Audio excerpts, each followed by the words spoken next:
বন্ধুরা কেমন আছো সবাই? আশা করছি ভালো আছো। অঙ্কিতানো ব্লগে তোমাদেরকে আরো একবার স্বাগত। তো আমি নিয়ে চলে এসেছি আজকে একটা নতুন ভিডিও। তো আজ হচ্ছে জামাই ষষ্ঠীর পরের দিন, বৃহস্পতিবার। তো আমাদের কি হঠাৎ মনে হলো মানে সবার যে একটু ঘুরতে যাব কোথায়? আমাদের এখানে আছে তোমার সিঙ্গুরেতে ডাকাতে কালীতলা মন্দির বলে, মানে খুব প্রাচীন একটা মানে মন্দির আর ঠাকুর, আর বিখ্যাত বলতে গেলে। তো আজ যাবো সেইখানে পুজো দিতে একটুখানি। তো সেই জন্য একটু ভিডিওটা করলাম। তো ভিডিওটা শেষ অবধি দেখতে থাকো, কেমন হয়েছে জানিও, আর আমার চ্যানেলটাকে সাবস্ক্রাইব করতে ভুলো না। তো চলো রেডি হওয়া যাক। তো রেডি হয়ে সবাই যখন এক জায়গায় জড়ো হব তখন আসছি। তো ফাইনালি আমরা রেডি হয়ে গাড়িতে উঠে পড়েছি। আমি, মা আর বোন বসেছি পেছন দিকে, আর এই দুটো পছকে দুটো বসেছে মানে গাড়ির সামনে। মানে আমরা হচ্ছি বড় মানুষ, অথচ আমাদের কোনো ভ্যালু নেই, এরকম ব্যাপার। সে যাই হোক, বহু কষ্টে তিনজনে মা বেটিতে বসে গেছি। তো এখন আমরা মল্লিকপুরের উদ্দেশ্যে যাচ্ছি, তার কারণ মায়ের মন্দির হচ্ছে মল্লিকপুরের দিকে। তো এই দেখতেই পাচ্ছ রাস্তাঘাট মোটামুটি এখন ভালো রকমই লোক আছে, কারণ সন্ধে সন্ধে হব। তো এখানে তো আমার মেয়ে আর দিদির মেয়ে খুব বদমাইশি করছে, তোমরা দেখতেই পাচ্ছ গাড়ির সামনে বসে বসে। তো আমার মেয়ে তো রীতিমতো বাপির গাড়ির মানে যা পারছে সুইচ ধরে টিপে দিচ্ছে, এরকম ব্যাপার। তো এরকম করতে করতেই যাওয়া হলো, মানে চেঁচামেচি, আনন্দ, গল্প, এটা ওটা সেটা সেই রকম নিয়ে। তো ভিডিওটা শেষ অবধি দেখতে থাকো, আর কেমন লাগলো কেমন হয়েছে জানিও কমেন্টে, আর আমার চ্যানেলটাকে সাবস্ক্রাইব করতে ভুলো না। তো বন্ধু, তোমাদের সাথে কথা বলতে বলতে প্রায় মায়ের মন্দিরের কাছে চলে এসেছি। এই দেখতেই পাচ্ছ, ওই দেখা যাচ্ছে মায়ের মন্দির। তো চলো গাড়ি থেকে নামা যাক। তো এখানে মোটামুটি অনেক সবাই পুজো দিতে আসে, তো চলো আগে পুজো দিয়ে নিই, নালে ভিড় হয়ে যাচ্ছিল।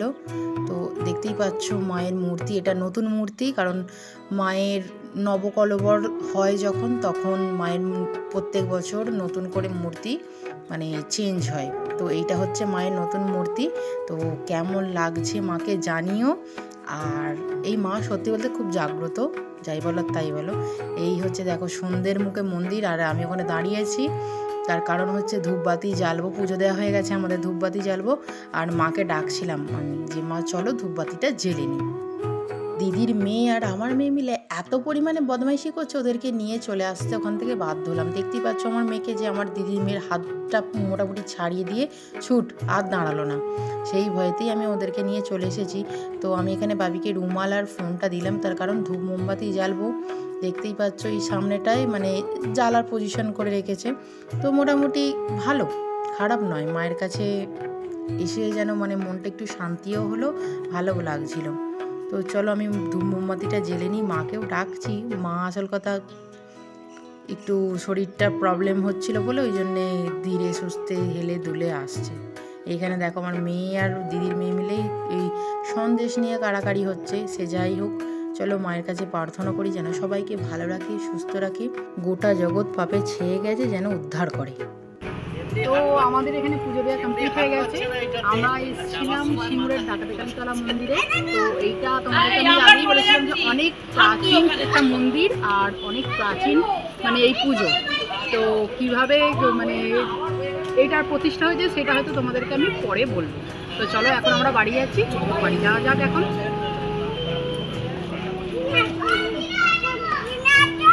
আমাদের পুজো দেওয়া তোমরা দেখলে কমপ্লিট হয়ে গেছে, আর আবার ওই চাপাঝাপি করে তিনজনে মিলে গাড়ির পেছন দিকে বসেছি, ওরা বসেছে সামনে দিকে।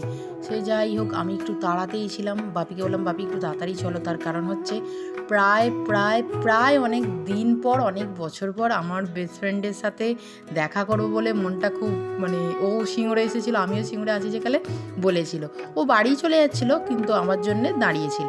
সে যাই হোক, চলো আমি বাপিকে বলছি তাড়াতাড়ি বাড়ি মানে তাড়াতাড়ি চলো, আমাকে মানে ও যেখানে দাঁড়িয়েছে সেইখানে আমাকে নামিয়ে দাও, দিয়ে তোমরা চলে যাও। তো বাপি আমার কথা মতো মানে আমাকে নামিয়ে দিয়ে চলে গেছিলো। সেই ভিডিওটা আমি ইচ্ছা করেই করিনি, কারণ অনেক দিন পর বান্ধবীর সাথে দেখা হয়েছে, বান্ধবী বলাটা ভুল হবে, নিজের আত্মাই বলতে গেলে। সে যাই হোক, এইভাবেই দিনটা কাটলো। ভিডিওটা কেমন লাগলো জানিও, আর কমেন্ট করো। বন্ধুরা তোমরা দেখতেই পেলে যে আমরা গেছিলাম মায়ের মন্দিরে। তো আমি বাড়ি চলে এসেছি, এখনো মা বোন বাপি কেউ ঢোকেনি। তার কারণ হচ্ছে ওরা চলে গেছে দিদির বাড়ি ওইখানে, আর আমার বেস্ট ফ্রেন্ড এসেছিলো, ওই জন্যে আমি ওর সাথে দেখা করার জন্য গাড়ি থেকে নেমে পড়েছিলাম। সে যাই হোক, তো ও ওর বাড়ি চলে গেছে, আমিও বাড়ি চলে এসেছি। এই যে এসে ড্রেস ফ্রেস চেঞ্জ করে নিলাম। তো চলো আজকের মতো ভিডিওটা এই পর্যন্তই। তো আমার ভিডিও যদি ভালো লেগে থাকে একটা লাইক কমেন্ট শেয়ার আর আমার চ্যানেলটাকে সাবস্ক্রাইব করে দিই।